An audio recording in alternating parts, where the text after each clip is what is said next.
मी 1 जूनला ऍडमिशन सुरू होते त्याच्या आत लागू करा बरं का. आधी पैसे वसूल करून घेतात आमच्याकडून ऍडमिशनचे, मग लागू करतात. नाही म्हणले तुमचे पैसे माघारी देऊ सगळ्यांचे. आजची परिस्थिती अशी आत्ताची. मी आतापर्यंत विखे पाटलाला आणि तीही म्हणतात मुख्यमंत्र्याला आम्ही सांगत येत का नाही त्यांचे त्यांना माहिती. लाड साहेबाला पण सांगितलं आतापर्यंत असं असं होतंय. ते मुख्यमंत्र्याला सांगत येत का नाही सांगत हेही माहित नाही. फक्त ते म्हणते सांगतो. एकही ती योजना आपल्याला आणखी सुरू नाही. सोयी सवलती सुविधा पण लागू केल्या नाही. बघा किती किती क्रूर मराठ्यांशी वागावं याचं जिवंत उदाहरण. जे खरं आहे ते तुमच्याशी बोलतोय मी म्हणून तुम्ही माझं सोबत आहे. हा एक गोष्ट खरी आहे, मी त्यांच्यावरती विश्वास ठेवतो कारण मला आंदोलन चालवायचं, तुम्हाला सुद्धा ठेवावं लागणार. ठेवलं ना याचा अर्थ मी मराठा संपू नाही देणार. त्या ओबीसी सवलतीच्या त्याच्यात परराज्यातला एक विषय MBBSच्या BHMSच्या इंजिनिअरिंगच्या पोरांचा देशांतर्गत महाराष्ट्रातल्या सवलती आता देशांतर्गतल्या पोरांना सुद्धा लागू करू.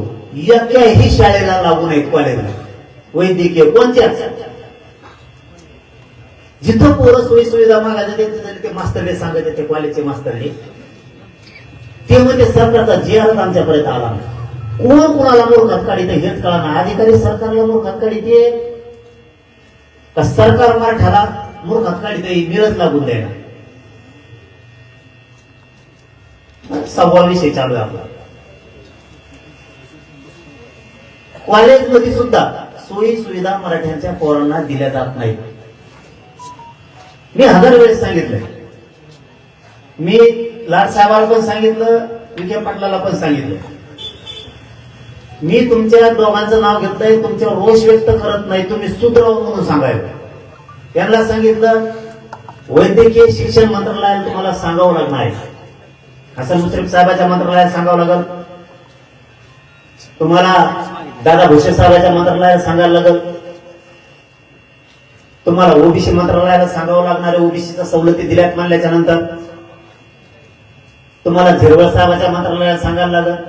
तिथून तुम्हाला अंमलबजावणीचे आदेश काढावा लागणार. हा सांगितलं ना, हा सांगितलं ना. आम्ही नुसत्या उपसमितीच्या बैठका घेते, तुम्ही घेऊन करता काय? मराठ्यांनी सुद्धा तुम्ही सुद्धा याचं शान व्हा. मी समज मेंटेन करण्यासाठी सरकारशी आंदोलन करत नाही.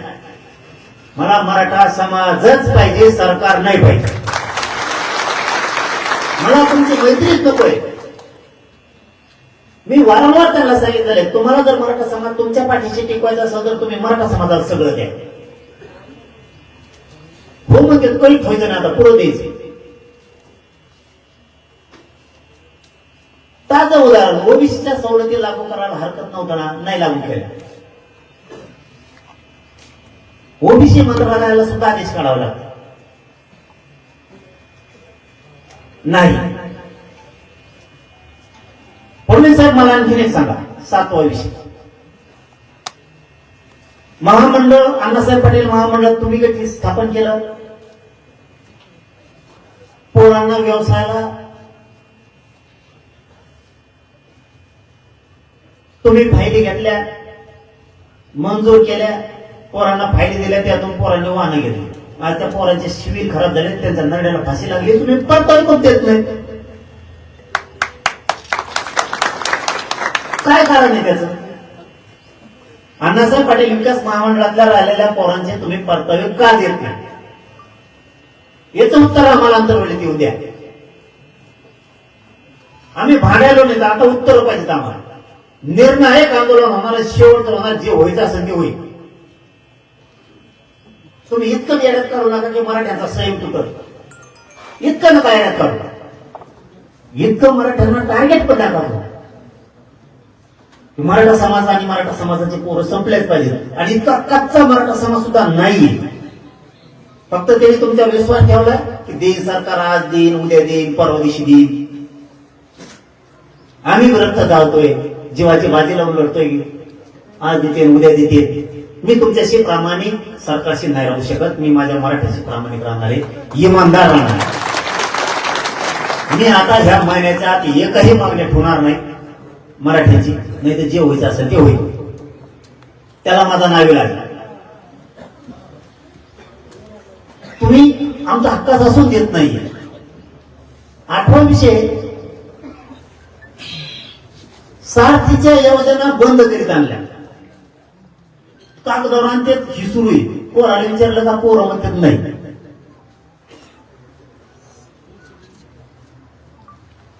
कशामुळे तुम्ही तिथल्या योजना बंद केल्या?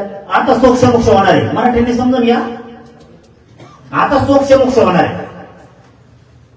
सोक्षमोक्ष असं होणार आहे आता, ते पण सांगतो तुम्हाला कसं होणार आहे. सरकारचा मराठ्यांचा सोक्षमोक्ष समोरासमोर होणार, भांडून नाही, समोरासमोर प्रश्नाची उत्तरं देऊ. आपला नवा मुद्दा सांगतो आणि सोक्षमोक्ष कसं होणार आहे ते सांगतो तुम्हाला. आपण मराठा समाजासाठी स्वतंत्र मंत्रालय मागणी केली. मुख्यमंत्र्याचा 15 मिनिटाचा खेळ आहे. गोरगरीब मराठा समाजाचे अडीअडचणी सुटतील.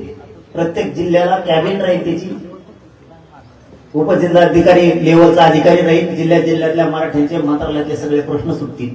स्वतंत्र मंत्रालय स्थापन करायला यांना अडचण काय? यांनी मला सांगितलं. मी नाव 29 ऑगस्टला सांगतो. आज फक्त सांगितलेलं सांगतो. मी सांगितलं मंत्रालय मराठ्यांसाठी स्थापन करा, कल्याण होईल. त्यातले एक जण लगेच सांगितलं मला फोन करून. ते म्हणले म्हणजे त्या 29 ऑगस्टला त्या मंत्र्यांचे 9 नाव सांगणार मी तुम्हाला. 9 ओबीसीचे मंत्री एकत्र आले आणि त्यांनी सांगितलं मराठ्याला मंत्रालय देऊ नका. बरं, मी विचारलं का?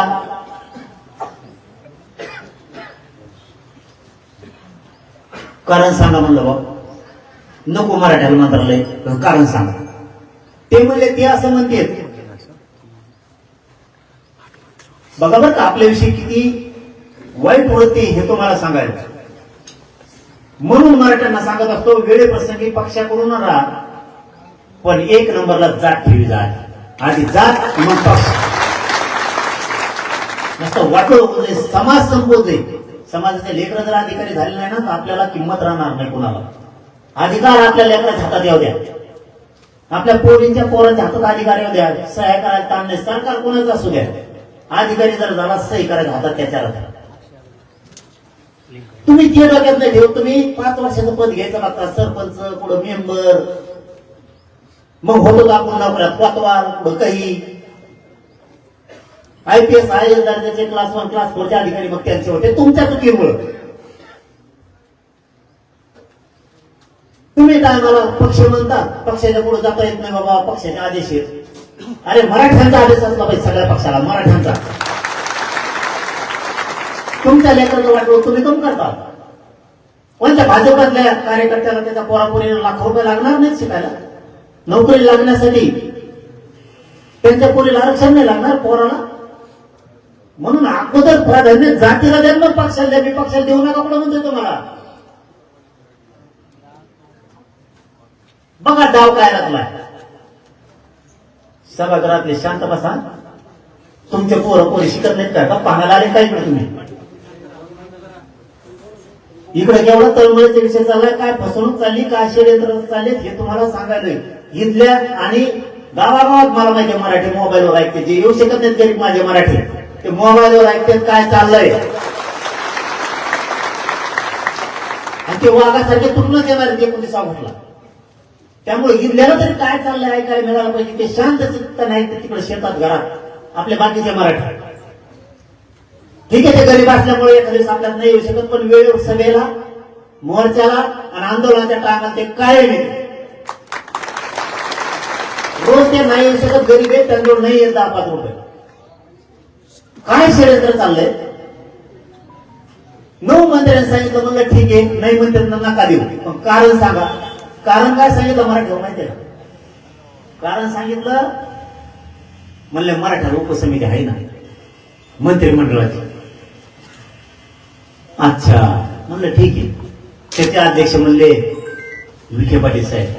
ठीक आहे म्हणलं काय हरकत नाही. मराठ्यांना उपसमिती म्हणून आरक्षण नाही, मंत्रालय नाही द्यायचं तर मग एक काम करा, माझ्या एका प्रश्नाचं उत्तर द्या, मराठ्यांना सुद्धा मंत्रालय नको. ओबीसीला राज्य मंत्रिमंडळाच्या उपसमिती आहे का नाही, त्याचे अध्यक्ष बावनकुळे साहेब. मंत्रिमंडळाच्या उपसमितीचे अध्यक्ष बावनकुळे साहेब. मग ओबीसीला मंत्रालयाची काय गरज, त्याचा मंत्री आपण सावे.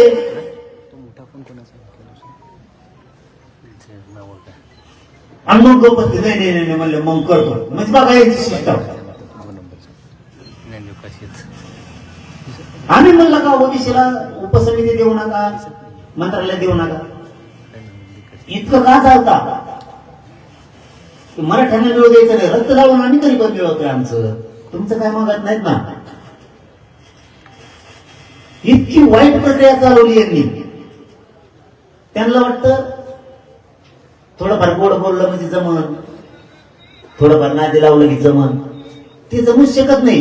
कारण मला ना पाहिजे तुमच्याकडून काम, ना मला पाहिजे तुमच्याकडून पद. मला काय जी द्यायचं या जीवनात ते पुरं मराठ्यांनाच द्यायचं. नाही फुलायचं नाही, मला गद्दार नाही व्हायचं. किती वेळा घाट टाकू द्या, कितीही जवळ करायचा प्रयत्न करू द्या. त्यांना सुद्धा पळून चुकलंय. हे मराठ्याच होणार आहे, याचा उपयोगच नाही याला पाणी लावून, हे त्यांच्या पण लक्षात आलं. पण आता थांबायचं किती दिवस. 29 ऑगस्टला 1 वर्ष होत आहे हैदराबाद गॅझेटचा GR काढला. 1 वर्ष किती वेळ द्यायचा बाबा. काय चुकतोय मी सांगा, मराठ्यांनी सांगा मी काय चुकतोय, आणि सरकारनं पण सांगा काय चूक करायलोय मी. मला काय वाटतं, माझ्या मराठ्यांना मिळत ना, ठीक आहे देतो वेळ. आता 30 मे पासून आतापर्यंत 3 महिने होत आले तो वेळ दिला. किती पाहिजे. 29 ऑगस्ट 2023 ते 29 ऑगस्ट 2026 3 वर्ष झालेला आपण त्यांना वेळ दिला. काय सहयोग पाहिजे मराठ्याचा यांना आणखी. का बरबाद करायचं नेमकं मराठ्यांना. खूप महत्वाचे विषय ते. आता सोक्षमोक्ष करायचा तुम्हाला मी सांगितलं होतं. सोक्षमोक्ष असा करायचा, घराघरातल्या मराठ्यांनी इथल्या मराठ्यांनी ऐका. सरकारचं म्हणणं आहे हैदराबाद गॅझेटियर नुसार अर्ज केले नाही. ज्यांनी हैदराबाद गॅझेटियर नुसार अर्ज केले असतील त्यांनी अर्जाची झेरॉक्स 28 ऑगस्टला अंतरवालीत घेऊन यायची. मी सरकारला तुमचा अर्ज दाखवतो, तो अभाव आहे अर्ज केल्याला. मला पर्यायच नाही राहिला, मला कोण घेत नाही. सोक्षमोक्ष जवळ मराठ्यांनी केलेले अर्ज दाखवा.